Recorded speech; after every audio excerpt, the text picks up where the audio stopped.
ఏమి యోచిస్తున్నావు దేవి? ఏమీ లేదు స్వామి. నీకు తెలుసు, నువ్వు ఏమి యోచించినా అది మాకు తెలిసిపోతుంది అని. ఇంకప్పుడు అడగడం వ్యర్థం. తమరు దయచేసి నన్ను ఏమీ అడగకండి. మాకు తెలుసు ఈ సమయాన నీ మనమున ఎలాంటి భావాలు కలుగుతున్నాయో. సుమతి నీ మాటను వినలేదు, అయినా నీ మనసులో ఆమె ఎడల సానుభూతి ఉంది. ఆమె దుర్దశను చూసి నీకు బాధ కలుగుతోంది. కావాలనుకుని కూడా నువ్వు ఆమెకు సహాయాన్ని చెయ్యలేకపోతున్నావు. స్వామి, నేను బాధపడుతున్నది అదే. ఆమె ఆ సమయాన 16 సోమవారాల వ్రతం చేపట్టి ఉంటే నేడు ఈ కఠిన పరిస్థితుల నుండి కాపాడబడేది. జరుగనే కూడనిది ఎలా జరగగలదు దేవి? మరి ఆమె 16 సోమవారాల వ్రతం చేసేందుకు నిశ్చయించుకుని ఉంటే అప్పుడు తమరు ఆమె విధి విరాతలో కల్పించుకునేవారు కదా? శ్రద్ధ లేకుండా ఆ సుమతి వ్రతదీక్ష పట్టినా కూడా అది నిలబెట్టుకునేది కాదు. ఆ వ్రతము ఆమె దుర్భాగ్యాన్ని మార్చడంలో సహాయపడేది కాదు. ఆ పైన మేము విధాత విధానములో ఎలా కల్పించుకొనగలము? నాకు పూర్తి నమ్మకముంది. నిజమైన భక్తి విధి విధానమును మార్చగలదు. తమరి భక్తుల దుర్దశను చూసి తమరు వ్యధ చెందరా? అవశ్యం చెందుతాం. ఇప్పుడు నువ్వు వ్యధ చెందుతున్నట్లే. నువ్వు ఈ విషయాన్ని ఎందుకు మరుస్తావు? సుమతి యొక్క మతికి అహంకారం అనే గ్రహణం పట్టింది. దానికి మూల కారణం పూర్వజన్మ యొక్క ఒక పాపం. అదే నేడు ఆమెను వజ్రసేనుని ధర్మపత్నిగా మార్చి ఆమె మానసిక బాధని పెంచుతోంది. ఈ మానసిక బాధ తొలగిపోయే మార్గం చెప్పండి స్వామి. ఈ సమయాన నేను ఇదే తెలియగోరుతున్నాను. ఇక ఇప్పటికైనా సుమతి తన అహంకారాన్ని పూర్తిగా మరిచిపోయి వైరభావనని త్యజించాలి. ఇంకా స్వచ్ఛ మనసుతో వజ్రసేనును తన పతిగా అంగీకరించితే ఆమె ఈ దుర్భాగ్య ఛాయ నుండి ముక్తురాలవగలదు. అంటే సుమతికి అలా చేయడం సంభవమా? ధూర్జటి ఇంకా వజ్రసేనుడు ఆ దుఃఖితురాలిపై ప్రతీకారాన్ని కోరుతున్నారు. నీకున్న ఈ కరుణయే ఆమెను సద్భావన కొరకు ప్రేరేపించగలదు. ఎందుకంటే మనసులోని సద్భావనయే దుర్భాగ్యాన్ని మార్చగలదు. ధైర్యాన్ని వహించు దేవి. ఇక సమయానికై ప్రతీక్షించు.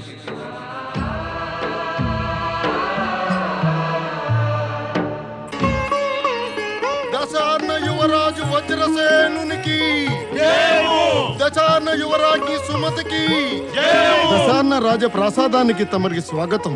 యువరాజు వజ్రసేన, యువరాగిని సుమతి. పితాశ్రీ ఆరోగ్యం ఇప్పుడు ఎలా ఉంది మహామంత్రి గారు? ఏం జరిగింది? మీరు మాట్లాడరెందుకని? రాజవైద్యుడు ఇప్పుడిప్పుడే వచ్చి వెళ్ళారు. ఆయన తమరు ఆగిపోయారే? చెప్పండి, ఏమన్నారు రాజవైద్యుడు? రాజవైద్యుడు మహారాజు చిత్రాంగదులకి స్వస్థత చేకూరే ఆశని వదిలేశారు యువరాజా. మేమంతా ఇది విని ఎంతో దుఃఖిస్తున్నాం. వారు సచేతనులేనా? అవును యువరాజా, వారు సచేతనులే. కానీ క్షమించండి, తమరి ఈ వివాహంతో మహారాజులు ప్రసన్నులు కారు. కానీ మా ఉద్దేశ్యంలో ఈ వివాహంతో వారు అవశ్యం ప్రసన్నులవుతారు. బహుశా ఆయనకి స్వస్థత చేకూరవచ్చు. తమరి ఇచ్చ ప్రకారమే.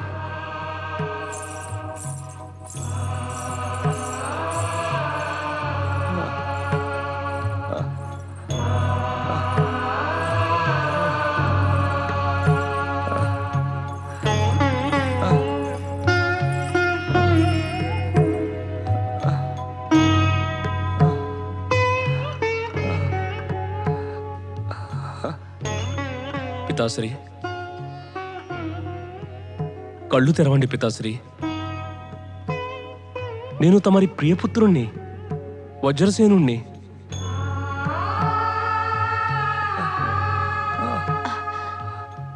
పితాశ్రీ, కళ్ళు తెరవండి.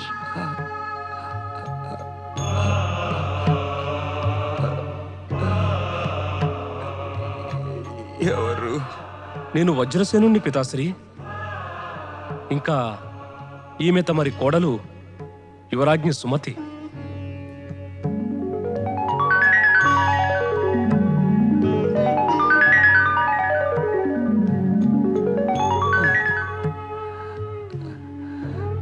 మాకు చెప్పకుండానే నువ్వు వివాహం చేసుకున్నావా వజ్రసేన? నువ్వు మా అనుమతిని తీసుకోవడం ఆవశ్యకం అనుకోలేదా? ఇది అంతా అకస్మాత్తుగా జరిగింది పితాశ్రీ. కానీ తమకిది తెలిస్తే నేను యుద్ధంలో విజయాన్ని సాధించి తమరి రాజవధువును సంప్రాప్తించుకున్నానని తమరు ప్రసన్నులు కాగలరు. యుద్ధంలో విజయాన్ని పొందిన తరువాత ఈ రాజవధువును ప్రాప్తించుకున్నావా? ఎవరీమె? మన ఘోర శత్రువు వత్సదేశానికి రాజు భద్రసేనుని పుత్రిక సుమతి.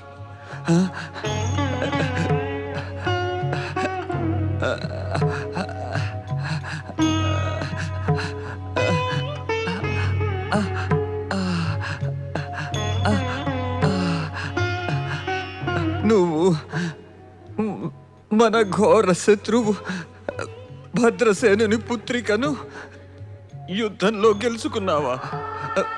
అంటే నువ్వు అతన్ని యుద్ధంలో పరాజితుని చేశావా? అవును పితాశ్రీ. తండ్రి కూతుళ్ళు ఇద్దరూ నాతో పరాజితులయ్యారు.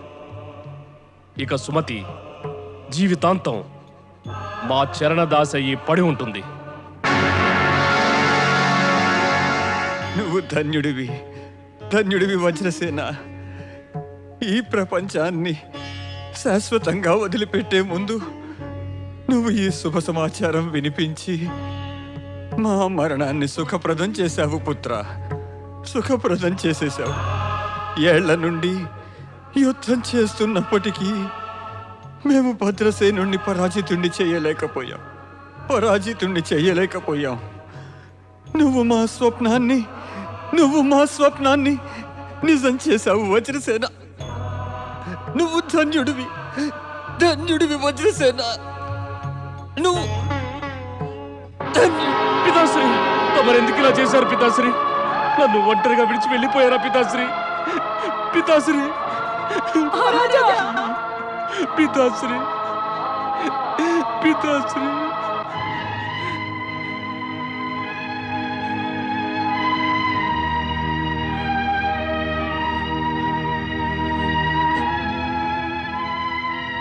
ఈ రాజప్రాసాదంలో కాలు మోపుతూనే నువ్వు మా పితాశ్రీని మాకు దూరం చేశావు సుమతి. నీ అశుభ పాదాల ప్రభావం ఇకపై ఎలా ఉంటుందో నువ్వే స్వయంగా యోచించుకో. అంతా స్పష్టమైపోయింది. ఇంకా చెప్పడానికి ఏమీ మిగలేదు. యువరాజా, నాకు కూడా మాట్లాడే అధికారం ఉంది. నీ అధికారాన్ని ఎప్పుడో పోగొట్టుకున్నావు సుమతి. మా రాజప్రాసాదంలో నువ్వు కేవలం మా చరణ దాసిగా పడి ఉండవలసిందే. నీవు మాట్లాడేది మేము నీకు మాట్లాడమని అనుమతినిచ్చినప్పుడే. యువరాజా! దిగ్భ్రమ చెందిన సుమతికి కాలచక్రం ఎంతో తీవ్రగతిలో తిరుగసాగింది. ఆమెకేమి చెయ్యాలో తెలియనే లేదు. వజ్రసేనుని మాటలు ఆమె జీవితంలో విషాన్ని నింపేశాయి. తిరస్కరించబడి అవమానితయ్యి కుంచుకుపోయిన సుమతి అన్నపానాలు త్యజించి రాజభవనంలో విలపిస్తూ ఉంది. సుమతి మస్తిష్కంలో పతి యొక్క మాటలు శూలాల్లా గుచ్చుకోసాగాయి. ఆమె మనస్సు తనను తానే ప్రశ్నించుకోసాగింది. ఇది ఎలాంటి విపరీతం? పతి యొక్క రాజప్రాసాదంలో ప్రవేశించటంతోనే నాకు నిందలు, తిరస్కారము ఎదురయ్యాయి. ఇక పితరుల రాజసభలో వత్సదేశానికే గౌరవం, విజయలక్ష్మితో సుశోభితులు, అద్వితీయ వీరాంగన యువరాజు సుమతికి జయము, జయము, జయము. నా గొప్పతనానికి ఎన్నో ప్రశంసలు. విచ్చేయండి యువరాజు సుమతి. వత్సదేశ రాజసభకి తమరికి ఇదే స్వాగతం. మాకు పూర్తి నమ్మకం విదర్భ యొక్క పిరికి రాజకుమారుడు మరకతసేనుని పరాజితుని చేసి విదర్భ రాజధానిలో తమరు వత్సదేశ ధ్వజాన్ని అవశ్యం ఎగురవేసి ఉంటారు. ఎంతటి సుఖమయ క్షణాలివి! నేనా రోజు మరువలేను. యుద్ధాభ్యాస సమయాన సేనాపతి వరురుచి లాంటి వీరుడు నా ఎదుట ఓటమిని అంగీకరించవలసొచ్చింది. నేనా క్షణాలు మరువలేను. యుద్ధ శిబిరములో వజ్రసేనునితో నేను తలపడ్డప్పుడు ఇంకా వజ్రసేనుడు కూడా ఒక్కసారి నా శక్తి ముందు తల వంచక తప్పలేదు. ఇప్పుడు అదే వజ్రసేనుడు తన పితరుల మరణశయ్య వద్ద నన్ను తిరస్కరించి అవమానించారు, నన్ను నిందించారు. ఈ రాజప్రాసాదంలో కాలు మోపుతూనే నువ్వు మా పితాశ్రీని మాకు దూరం చేశావు సుమతి. నీ అశుభ పాదాల ప్రభావం ఇకపై ఎలా ఉంటుందో నువ్వే స్వయంగా యోచించుకో. మా రాజప్రాసాదంలో నువ్వు కేవలం మా చరణ దాసిగా పడి ఉండవలసిందే.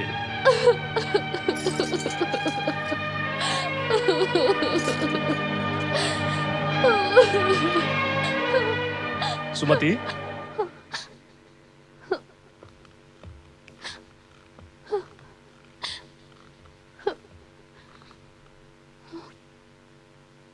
సుమతి, నా అవమానము ఇంకా తిరస్కారములతో తమరికి సంతృప్తి కలగలేదా? దశార్ణ దేశ యువరాజు వజ్రసేన, ఆ అధికారం మేము నీకు ఆ సమయమున ఇవ్వలేదు. అది ఇప్పుడిద్దామనుకుంటున్నాము. నువ్వేది చెప్పినా వినడానికి మేము సిద్ధమే. దాంతో ఇంకో మారు తమరు నా పైన వ్యంగ్యబాణాలు వెయ్యాలనా?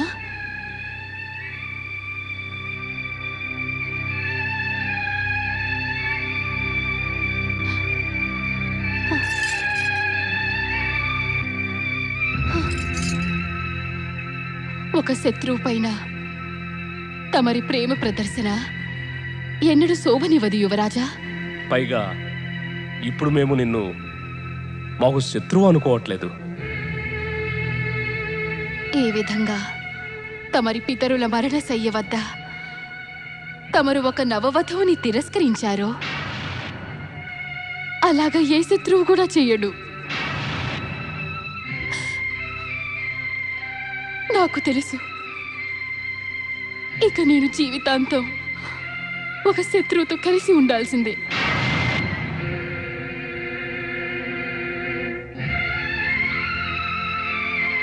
మేము మరల చెబుతున్నాము, నీ పట్ల చేసిన దుర్వ్యవహారానికి ఎంతో పశ్చాత్తాపంగా ఉంది. అప్పుడే మేము అనుకున్నాము, దాసదాసీల సమక్షంలో మా ధర్మపత్నిని కించపరిచి మేము పెద్ద పొరపాటే చేశామని. మేము కాక ఇంకెవరైనా నిన్ను తిరస్కార భావంతో చూస్తే ఇది మేము ఎప్పటికీ సహించవు. అందుకనే అంటున్నాను, తమరి మనసులో నాపైన శత్రుత్వము ఇంకా సమసిపోలేదని. అది ఇంకా జీవితాంతము ఉండగలదు. పశ్చాత్తాపడిన తర్వాత కూడా నువ్వు నన్ను క్షమించలేవా?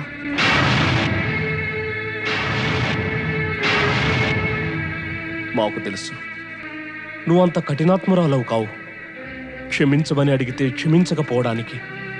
ఎందుకు తమరు ఒక అవమానిత లజ్జిత స్త్రీ నుండి క్షమను ఆశిస్తున్నారు? ఈ నాటకం మానేయండి. నన్ను ఈ యాతనతోటే ఒంటరిగా జీవించే ప్రయత్నం చేయనియండి. ఎప్పటికీ కాదు. ఇక యాతనతో కాదు, మాతో పాటుగా సుఖంగా ఉంటావు.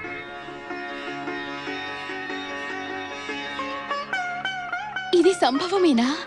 పశ్చాత్తాపం తర్వాత నా హృదయం ఇప్పుడు శత్రుత్వ భావన నుండి విముక్తిని పొందింది సుమతి. శత్రువుకి ఎంతో దండన లభించింది. ఇక ఎక్కువగా బాధ పెట్టడం భావ్యం కాదు. నేను స్వచ్ఛ మనస్సుతో నీకు ఒక ధర్మపత్ని అధికారాన్ని తిరిగి ఇవ్వదలిచాను. నువ్వు కూడా స్వచ్ఛ మనసుతో నన్ను క్షమించు. వీరత్వ సంఘర్షణలో ఇంకా అహంకారాల దాడిలో నేను నీ సౌందర్యాన్ని పరికించనే లేదు సుమతి. నేను మరిచిపోయాను, ఒక వీరాంగన కన్నా ఎక్కువగా నువ్వు రూపవతివి అని. స్వామి, స్వామి, స్వామి, నేను ఈ జీవితంపై ఆశను కోల్పోయాను. తమరిదంతా చెప్పి నా పైన ఎంత కృపను చూపించారో తమరికి తెలియదు. నీ వంటి రూపవతి వీరాంగనని ధర్మపత్నిగా పొంది ఈ సమయాన మేము ఎంతో గర్వపడుతున్నాం సుమతి. ఈ మాటని మేము నిర్మల హృదయంతో అంటున్నాము. నేను ధన్యురాలిని నాథ. నేను జరిగినదంతా మర్చిపోవాలనుకుంటున్నాను. తమరు మర్చిపోండి. నిన్ను మా బాహులలో బంధించి మేము జరిగినదంతా కూడా మర్చిపోయావు సుమతి.